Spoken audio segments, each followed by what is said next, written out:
Почитувани ученици, добродојдовте на видеочасот по наставниот предмет Општество.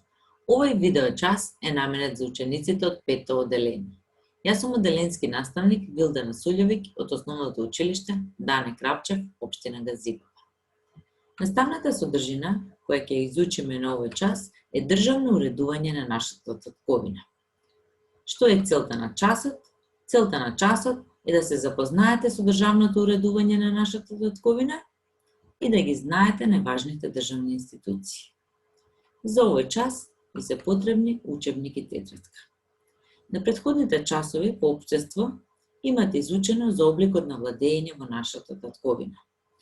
Па преку минутна техника да го повториме знаењето и да го провериме. Одговорете на прашањето: каков е обликот на владење во нашата татковина? Одговорот е република.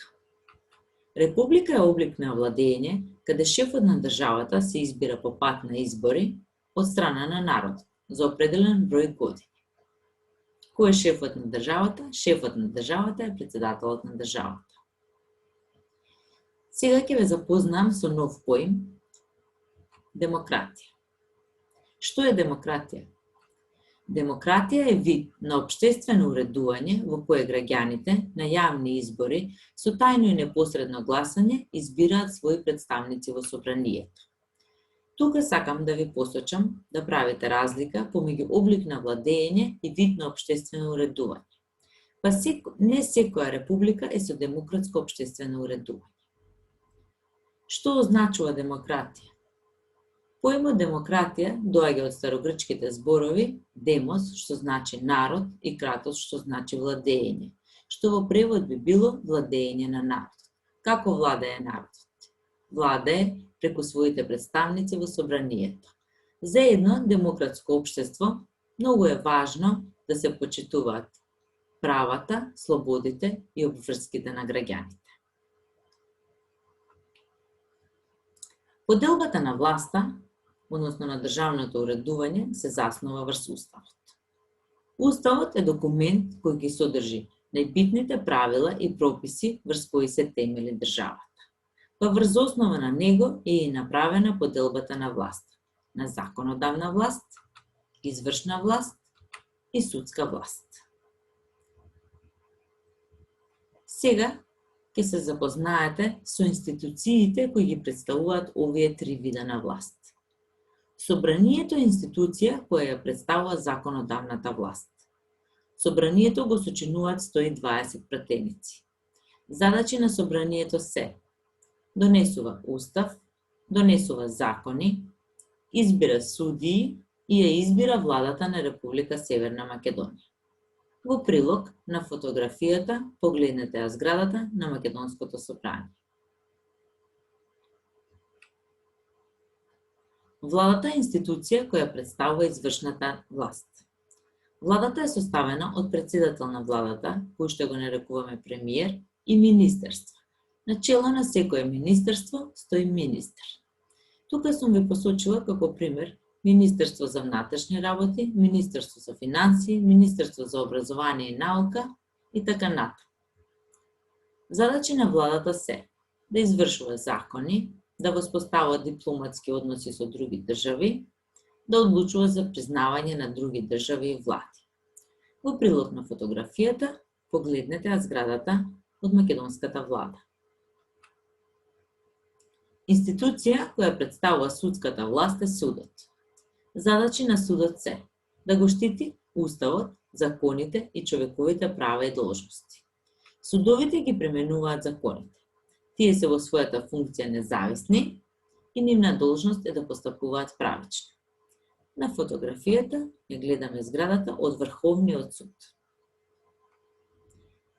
Би сакала да ве навратам назад во содржините во учебникот по општество, онаа содржина која што се однесува на градот Скопје. Па таму е напоменато дека Скопје е административен центар, што значи дека сите овие институции значајни се наоѓаат во градот Скопје. Да ги видиме карактеристиките на функцијата претседател на Република Северна Македонија. Председателот се избира преку непосредни и општи избори со тајно гласање и неговиот мандат е во траење од 5 години.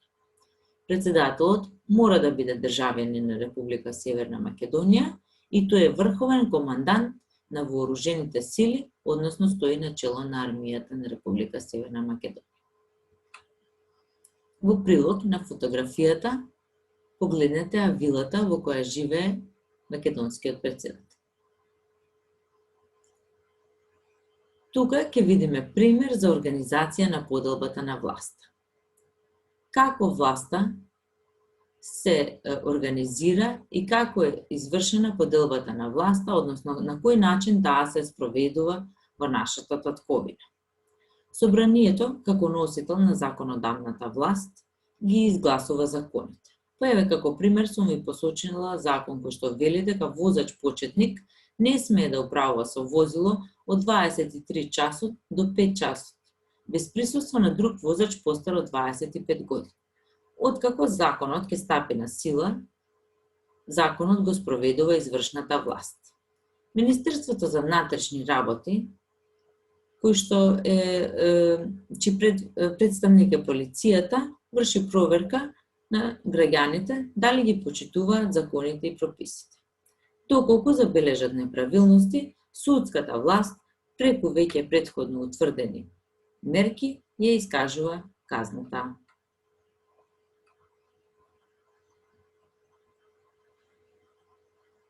Во завршниот дел од часот ќе ја примениме техниката инсерт. Отворете го учебникот на страна 29 и пребележите ги податоците врз основа на сопственото знаење и искуство. Препишете ја оваа табела во тетрадките и со дадените знакчиња обележете ги значајните податоци. Она што го знаете, што ви е нова информација, спротивно од она што сте го мислеле досега, и имам прашање. Доколку имате прашање, запишете ги прашањата и на часот по општество разговарајте со вашиот наставник за да ви се разјасни. Домашна задача имате да одговорите на дадените прашања. Прво прашање. Што представува Уставот на нашата татковина? Второ прашање. Според Уставот на Република Северна Македонија, како е поделена власта? Трето прашање. Кои институции се носители на законодавната, извршната и судската власт? Четврто прашање. Што е демократија? Пето прашање. Зошто пред името на нашата татковина стои зборот Република? Ви благодарам на вниманието, ви посакувам добро здравје, се гледаме на нареден видео час. Поздрав и се на љубов!